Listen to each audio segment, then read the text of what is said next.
हे भगवान सूर्यदेव, आज आपकी इस वीडियो को जो भी लाइक करे उस व्यक्ति के सभी दुख दर्द तकलीफ परेशानी हमेशा के लिए खत्म कर देना भक्तों, चाहे मर जाना।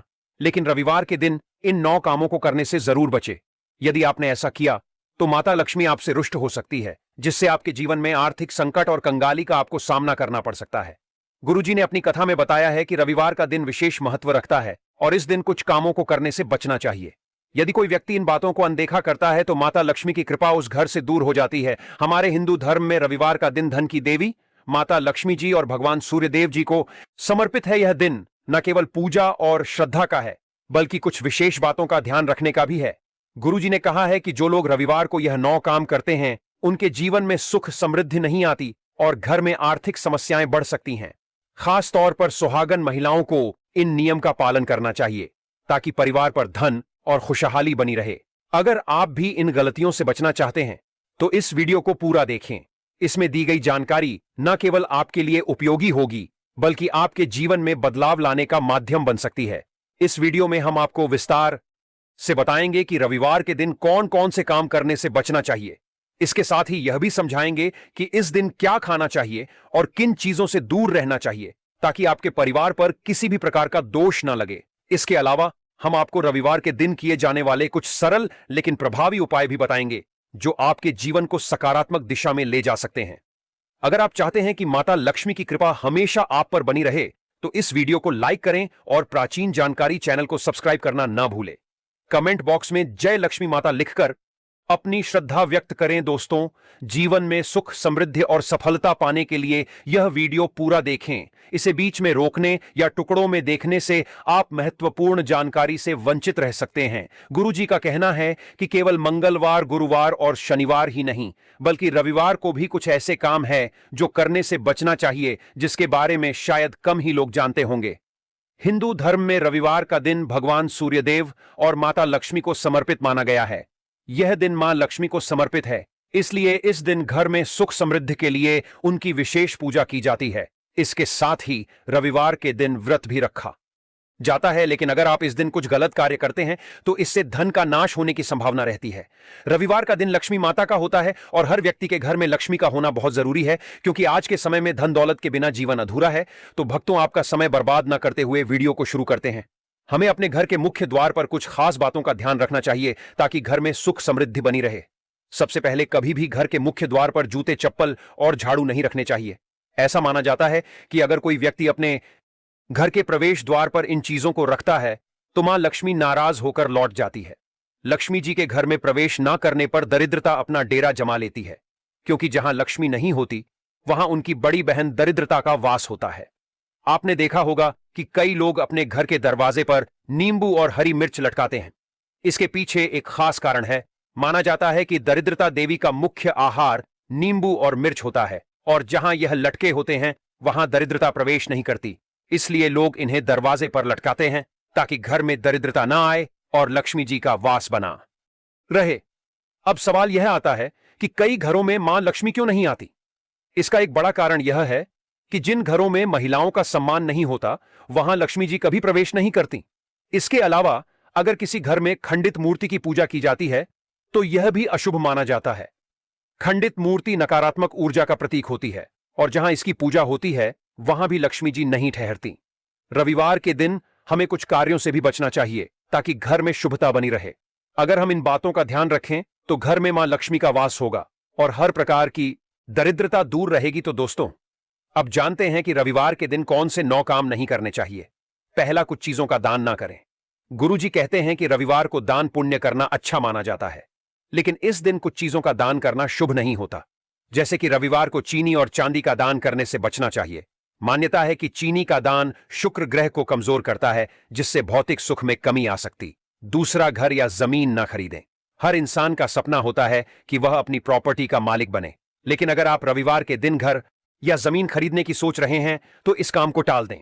ज्योतिष मान्यता के अनुसार इस दिन प्रॉपर्टी से जुड़े कार्य करने से नुकसान हो सकता है। शुभ फल पाने के लिए इसे किसी और दिन के लिए स्थगित करना बेहतर रहेगा। तीसरा, रात में झूठे बर्तन ना छोड़े।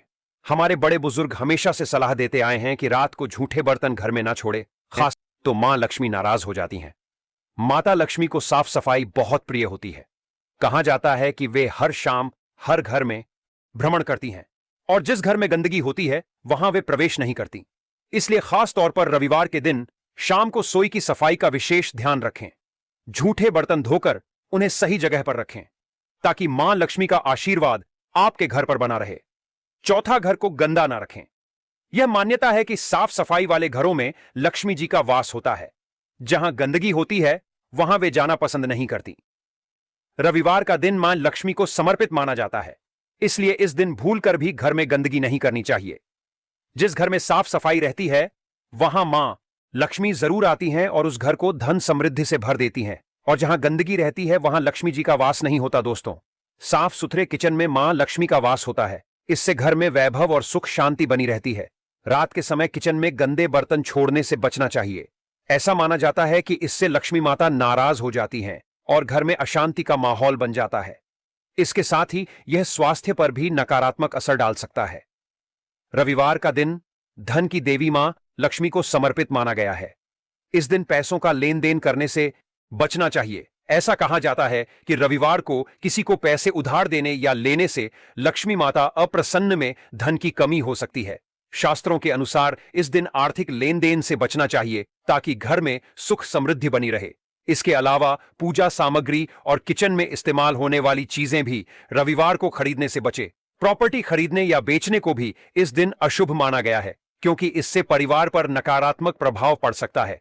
इसीलिए रविवार को पूजा ध्यान और अनजान रह जाएंगे, वंचित रह जाएंगे।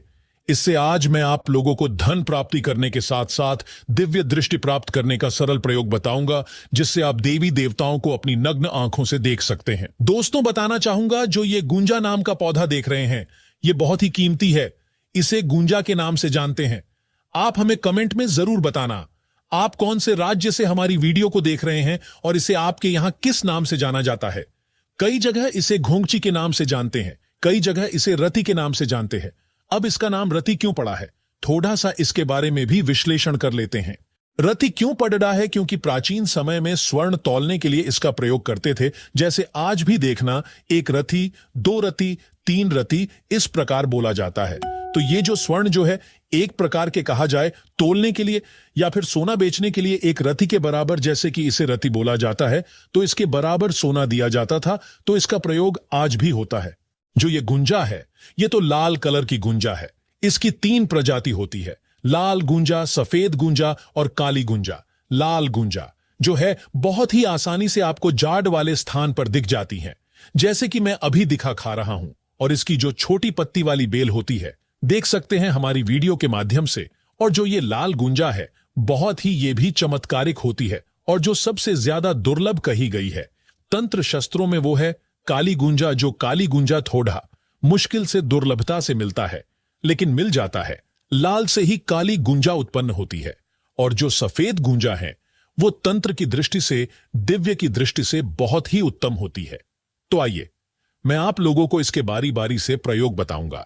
आज मैं आप लोगों को बिल्कुल ही आयुर्वेदिक प्रयोग नहीं बताऊंगा, केवल तांत्रिक प्रयोग बताऊंगा एवं इसके धार्मिक प्रयोग बताऊंगा।